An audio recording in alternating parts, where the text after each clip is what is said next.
Bismillahirrahmanirrahim. Assalamualaikum warahmatullahi wabarakatuh.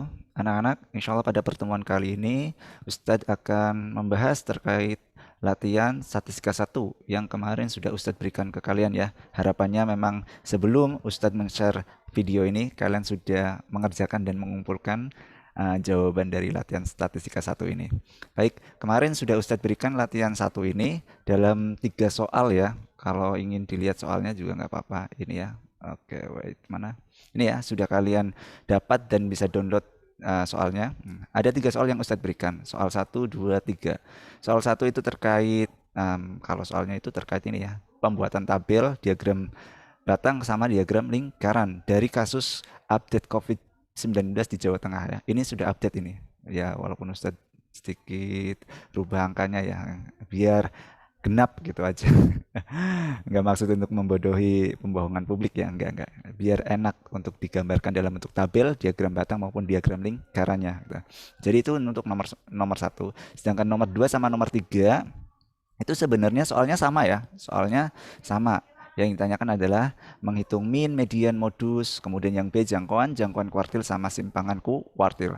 Yang nomor 3 juga sama. Hanya saja bedanya kalau yang nomor 2 datanya bentuknya ya sudah istilahnya apa ya, terjejer lah ya, terjejer seperti ini, sudah dijejerin tuh, walaupun belum urut juga, nanti kita urutkan. Kalau yang nomor 3 datanya sudah bentuk tabel distribusi frekuensi. Kita akan coba mengerjakan semua soal ini ya. Oke, kita balik ke presentasi tadi, PowerPoint-nya. Oke, kita mulai ya dari yang nomor 1. Oke, ini tadi nomor 1.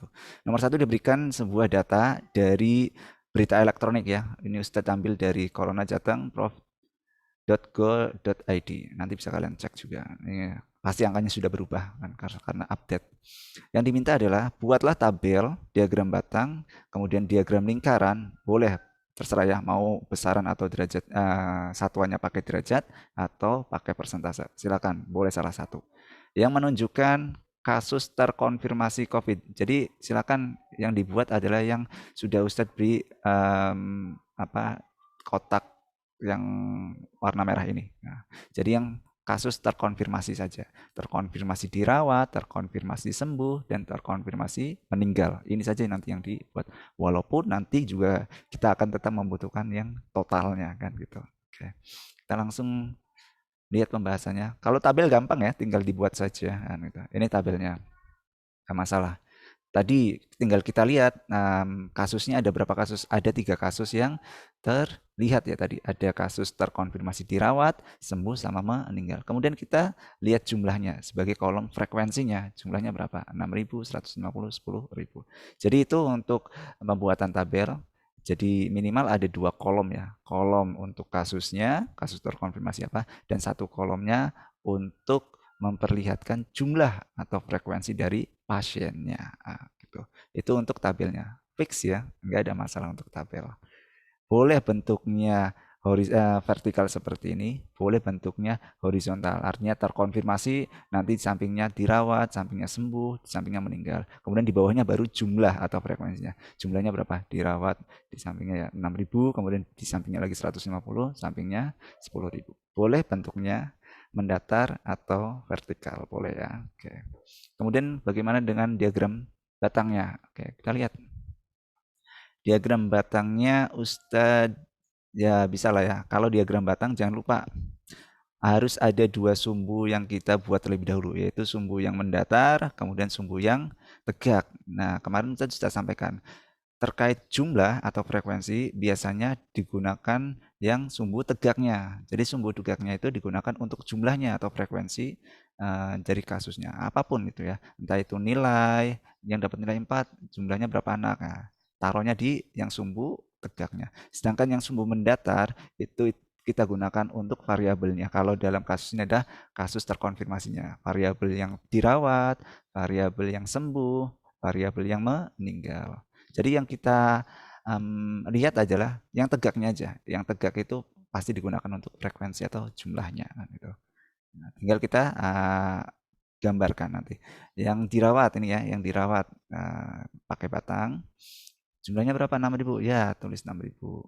Nah, ini Ustadz gambar. Kalau Ustadz ya, karena ini pakai elektronik. Ustadz berbantukan Excel. Tapi tetap Ustadz minta, sekalipun kalian nanti juga dibantu oleh Excel, gambarnya sudah terlihat, silakan nanti pengerjaannya tetap kalian gambar dengan tangan ya, gambar dengan tangan. Walaupun sudah terlihat gambaran seperti ini, nanti di jawabannya gambar tangan kalian, bukan Excelnya ini kalian print, kemudian kalian gunting, kemudian kalian tempel di buku. Enggak, Ustadz enggak menerima ya, Ustadz enggak menerima. Kenapa Ustadz memperlihatkan yang Excelnya? Karena untuk memperlihatkan bahwa ya ini kan jauh ya antara angka 6.000 dengan 150. Mengantisipasi ada anak yang menggambar 150 ribunya segini, nanti 6 ribunya setengahnya, kan nggak logis juga kan gitu.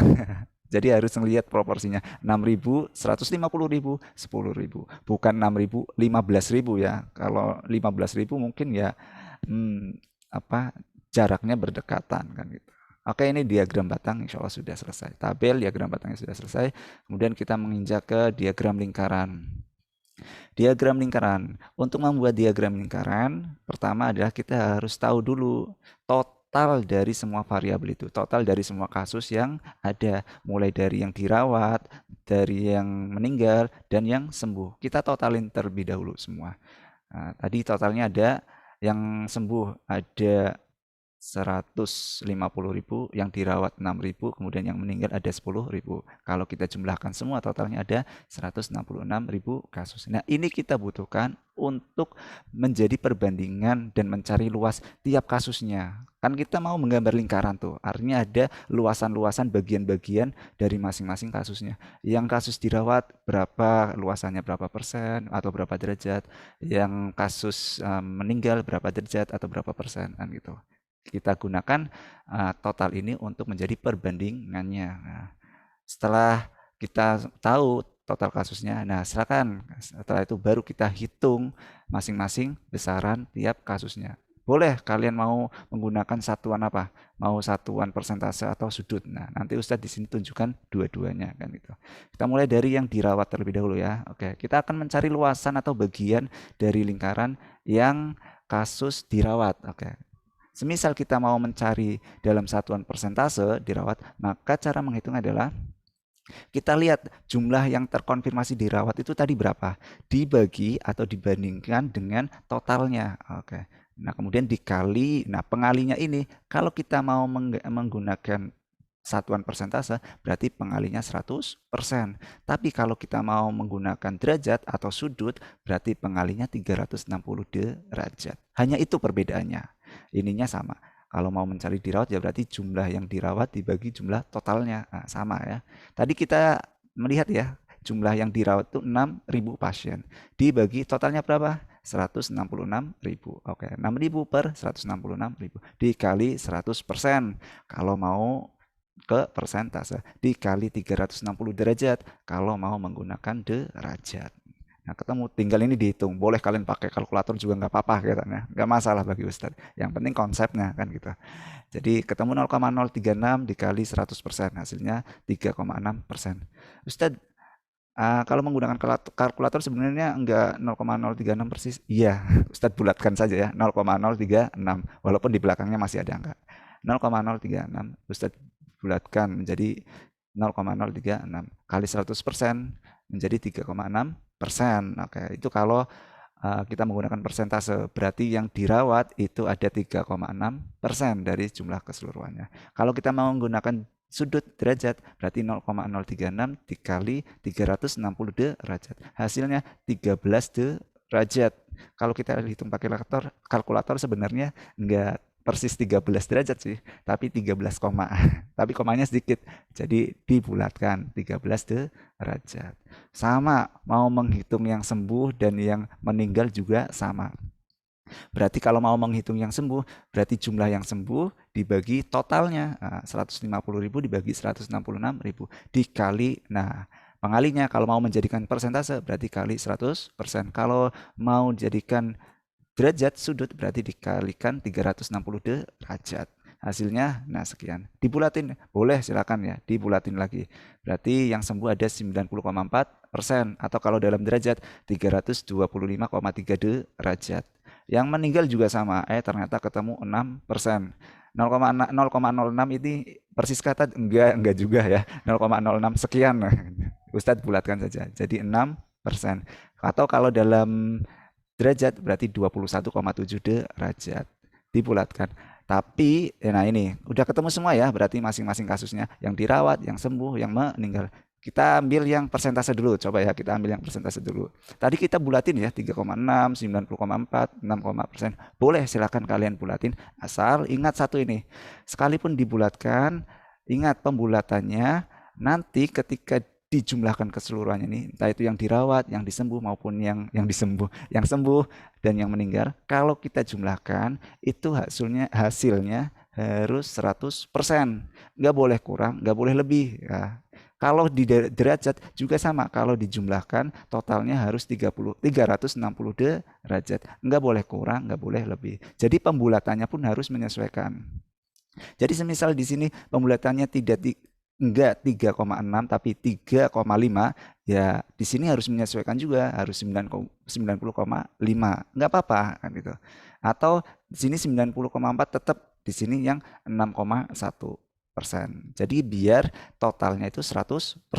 Nah, gitu. Sama seperti yang persentase, yang sudut juga dibulatkan boleh, asal nanti ketika dijumlahkan keseluruhannya totalnya harus 360 derajat. Nggak boleh kurang, nggak boleh lebih. Nah, gitu. Oke, cukup ya, sudah. Berarti bagian-bagiannya atau besaran-besarannya sudah ketemu nih masing-masing kasus.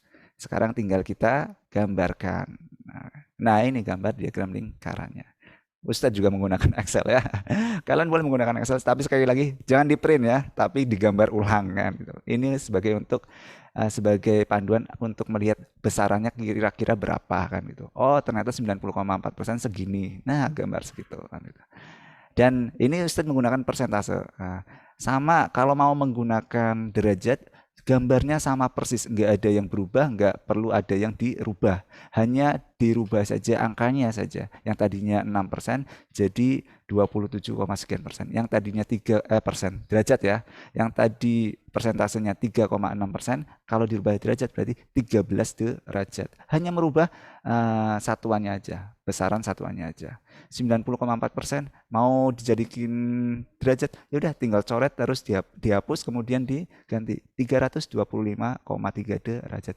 Gambarnya besaran luasannya seberapa sama persis. Nah, gitu ya. Oke, nomor 1 selesai. Ini hanya sekedar mengulang dari materi kelas 7 juga ya. Oke. Nah, ini untuk yang nomor 2 kita sudah masuk materi kita. Ada ceritanya, ada 15 siswa yang belum ikut ulangan harian katanya. Kemudian ikut susulan. Nah, dari hasil susulan ke-15 siswa ini diperoleh nilainya seperti ini. Ini belum belum diurutkan ya. Oke. Yang ditanyakan kita diminta untuk menghitung min, median, modus, terus jangkauan kuartil sama simpangan kuartil. Oke. Lanjut saja ya. Oke. Karena di sini pertanyaannya memuat median dan kuartil, ya sudah kita langsung dari awal diurutkan aja datanya ya. Diurutkan dari yang terkecil sampai yang terbesar. Oke, jawab ya. Jadi kita sudah urutan nih. Ternyata 4-nya ada 3 kali, 5-nya ada 3 kali, 6 2, 7-nya 3, 8-nya 1, 9-nya 4. 3 juga ya. Totalnya ada berapa? 15. Ganjil ya. Oke, kita hitung rata-ratanya dulu. Rata-ratanya ya itu. Jumlahkan semua nilai yang ada, kemudian dibagi banyaknya data yang ada. Jumlahin semua, tinggal jumlahin aja. 4 tambah 4 tambah 4 tambah 5 dan seterusnya sampai 9. Ketemu 95 dibagi 15. Udah terlihat ya di sini juga soalnya 15 siswa. Jadi nggak perlu ngitung satu-satunya ya. 95 dibagi 15 berarti rata-ratanya ketemu 6,3. Good. Nah, gampang ya rata-rata. Tinggal jumlahkan semua nilai yang ada dibagi banyaknya data. Sekarang kita masuk ke median. Oke, ingat ya, median dalam hal mencari median syarat utamanya adalah pertama harus diurutkan dari yang terkecil sampai yang terbesar. Boleh nggak dibalik Ustaz? Kalau hanya mencari median, boleh dibalik nggak apa-apa, ya, dibalik nggak apa-apa. Dari yang terbesar ke yang terkecil boleh. Kalau hanya mencari median, tapi kalau sampai kuartil ya nggak usah dibalik ya, tetap dari yang terkecil sampai yang terbesar aja. Dan ingat, setelah diurutkan, yang kita cari adalah letak datanya, letak median. Median itu terletak di data keberapa nilai mediannya. Nah, antara data yang ganjil dan data yang genap itu agak sedikit berbeda ternyata. Kalau yang ganjil, berarti untuk mengetahui letak medianya, kita tambahkan satu dulu, dibagi dua. Nih, contohnya ada 15 data ini ya. Ada 15 data, ada 15 nilai. Berarti nilai tengahnya ada di data keberapa? Nah, ditambahkan satu dulu. Nah, karena ganjil tadi ya. 15 tambah satu berapa? 16. 16 bagi 2 berapa? 8. Nah, ingat ya, 8 itu bukan nilai medianya, tapi letak medianya. Oh, berarti medianya terletak di data ke-8, di X8. Bukan nilainya 8 ya. Nah, setelah ketemu letaknya di data ke-8, baru kita hitung data ke-8 itu siapa. Temukan dari X1, X2, X3 dan seterusnya X15. Nah, data ke-8 itu siapa? Oh, data ke-8 ternyata 6. Berarti mediannya atau nilai mediannya adalah 6. Bukan 8 ya. 8 tadi adalah letak mediannya. Jadi kalau yang ganjil untuk mengetahui mencari letak medianya itu ditambahkan satu dulu dibagi dua. Kalau datanya ada 49 state, ya udah tambah satu dulu aja. 49 tambah satu, oh 50. Oh berarti bagi dua, 25. Oh berarti kalau ada 49 data panjangnya, berarti letak medianya yang nilainya tengah-tengah ada di data ke-25. Ah, gitu ya. Oke. Cukup, dianya lanjut modus. Oh, modus gampang ya. Modus itu nilai yang sering muncul, yang punya frekuensi paling tinggi. Jangkauan juga gampang. Loh, modusnya banyak amat aja. Modusnya ada 4, 5, 7, dan 9. Iya, nah, kita lihat datanya. 4-nya ada 3 kali, 5-nya ada 3 kali, 7-nya juga ada 3 kali, 9-nya ada 3 kali. Keempat nilai ini adalah mempunyai frekuensi yang paling tinggi sama, yaitu 3 kali muncul. Tulis keempat-empatnya. Berarti modusnya adalah 4, 5, 7, dan 9. Kalau nulisnya hanya satu nilai, enggak, salah berarti. Modus dari data di atas adalah 4. Enggak, salah ya. Modus di atas adalah 7. Oh enggak. Kenapa cuma 7? Kalau 7 munculnya 3 kali, 4 juga 3 kali, harusnya 4 diikutkan. Jadi diikutkan semua, dituliskan semua. 4, 5, 7, dan 9. Tulis semua. Oke. Jangkauan nggak ada masalah ya. Jangkauan nggak ada masalah. Jangkauan adalah selisih antara nilai tertinggi dan nilai terendah. Dikurangi aja. Nilai tertingginya berapa? Nilai terendahnya berapa? R sama dengan X max kurangi X min. 9 kurangi 5. Jangkauannya atau ranknya sama dengan 5. Oke, masuk. Oke, sekarang kita masuk ke nomor 3. Sebenarnya sama. Sorry, belum ya. Masih ada kuartil. Oh, lupa. Ya. Oh iya, ding. Oke, masih ada kuartil. Masuk ke kuartil ya. Oke, kuartil dulu. Kuartil, kemarin Ustadz sudah menyampaikan ke bahwa prinsip dari kuartil itu sebenarnya sama dengan median. Jadi syarat yang ada di median pun masuk ke kuartil. Harus diurutkan dari data terendah ke data yang tertinggi dahulu.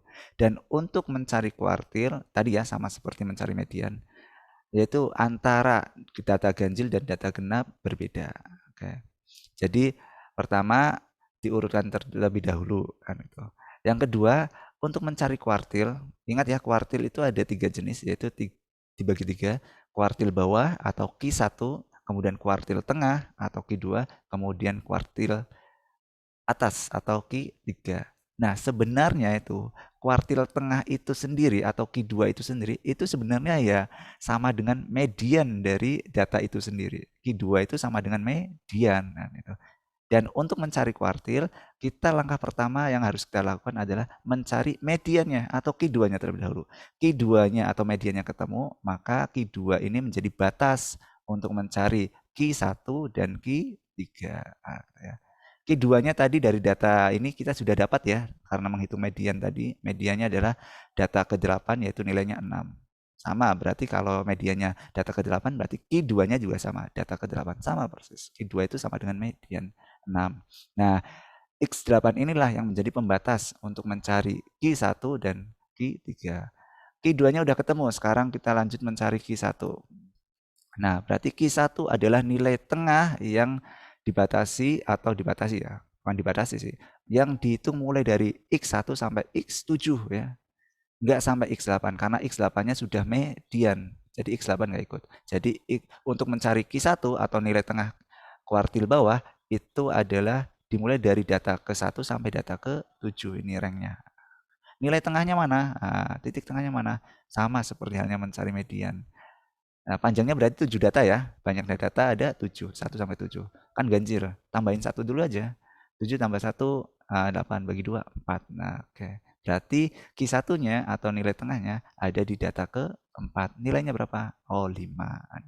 Iya, ngapain apa namanya? Kalau ada yang bilang, ngapain tadi dihitung pakai ini kan udah kelihatan 5. Iya, kalau ini datanya kecil. Kalau datanya panjang gitu kan ya, sampai 101 mau diurutin 101 kemudian cari nilai tengahnya kan susah juga. Kalau datanya ganjil, tinggal ditambah 1 dibagi 2.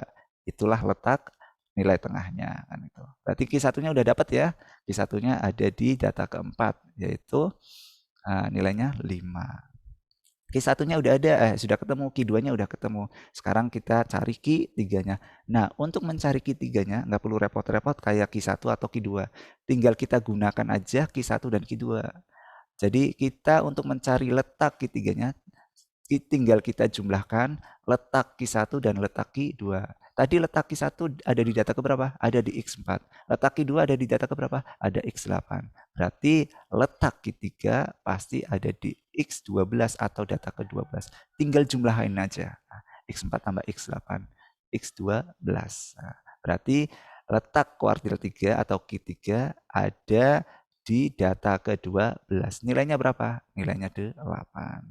Kalau pakai visual, nah ini visualnya ya.